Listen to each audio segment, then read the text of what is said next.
morning. So nice to have you join us today for 3+U, and we were awfully excited that Kelly Flemings is here to kick off the show with us this morning. He, of course, has the Soddy Daisy Community Library. Good to see you. Good morning. Great to see you too, Julie. We were chatting a bit before the show started, and I said, you know, Kelly, how fun, because his library is this wonderful resource for the community at large. You were telling me that with the foundation, y'all have an imprint that spans 6 counties. 6 counties. It's not just Hamilton, but we reach out into the surrounding counties as well. So you said the books are often the thing that get people into you. That's kind of the teaser. We call it the books are the hook. The books and are we the get hook. them in, and that way we can help with, you know, socializing and education and just meeting needs like, you know, food security and educational literacy. Yeah, we'll get to the books you brought in a second, but to the point of the books are the hook to get them in. You have a lot of kids coming to you for summer reading programs. We do. And you're partnering with one of the YMCA's. The J.A. Henry YMCA. We've partnered, this is our 7th year. It's so exciting, and every year grows, to allow us to be able to offer free lunches for kids Monday through Friday from 12 to 2.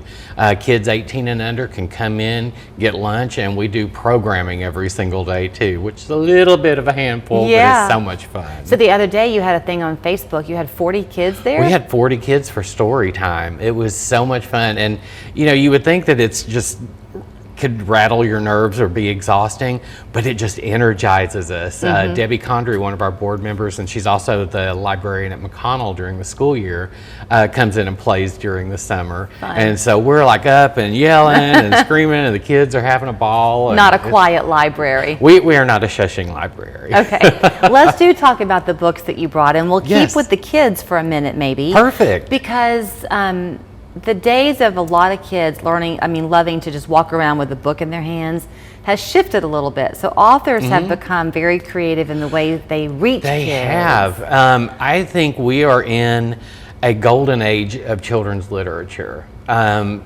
Because so many new ideas and approaches are coming out. Nonfiction is seeing a really great boost too, because now the kids aren't just having to sit and read. It's like, okay, George Washington was our first president. Now they're coming up with really great angles and finding new things that kids may not learn about in school. Like the first book, it's called Almost Underwear, and it's about the flight at Kitty Hawk. The fabric that they used on the plane was actually muslin, which was typically used for underwear at the time, but it was the perfect fabric that they could use on the plane.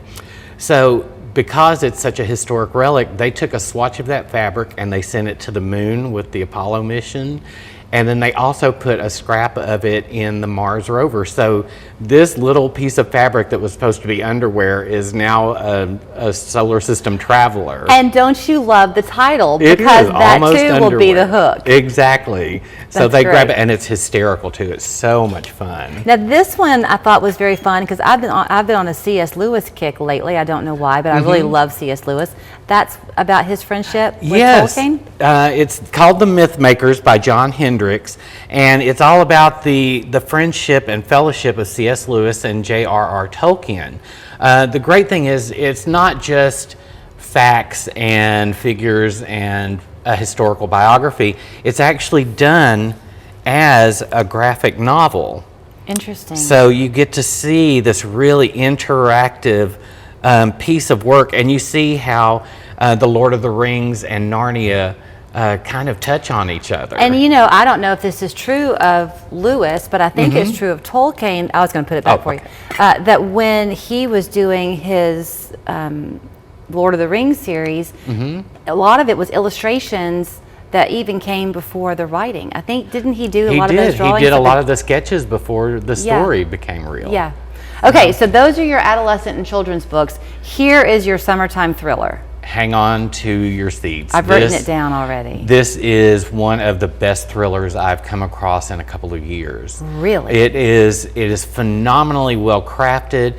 It takes place, this young lady is a graduate fellowship student, and she gets assigned to study DNA genealogy. You know how so many people are sending in swabs to get their history. She discovers that she's adopted, and she actually discovers that she was a missing baby from 1995, baby Charlotte, and the baby disappeared, the parents disappeared, and she discovers that is who she was. And she goes back to the town where she grew up and starts delving into the secrets and the mysteries of what happened to her parents. The local sheriff, his father had been the sheriff, and he died suspiciously while investigating it. And so you start delving into all these family mysteries, and it jumps 2 timelines, 1995 and current. But that just adds to the suspense. It builds and builds. Long time gone. He really did his research on DNA, genealogy construction, but it's not like up here where you're lost in the jargon. You actually feel like you're learning a little bit of something. That's cool. And right up until the end, even though there's a short list of people who could have done it, you really don't know. There are some great twists in it. Okay. That one's going to be my beach read. Perfect. Thank you. I knew you'd bring me one. So here's the great thing. He mentioned that 6-county radius that they serve through the foundation. If you were watching us, you can be a member of his library at no cost. For free. So it's the Soddy Daisy Community Library. You can find your own book that keeps you turning those pages. If you have kids, they would love to be able to give them a start and learning to love to free read lunches as well. this summer. And free lunches this summer. This one looks good. Hi, I'm Tom. I've lost 45 pounds. Since I've lost the 45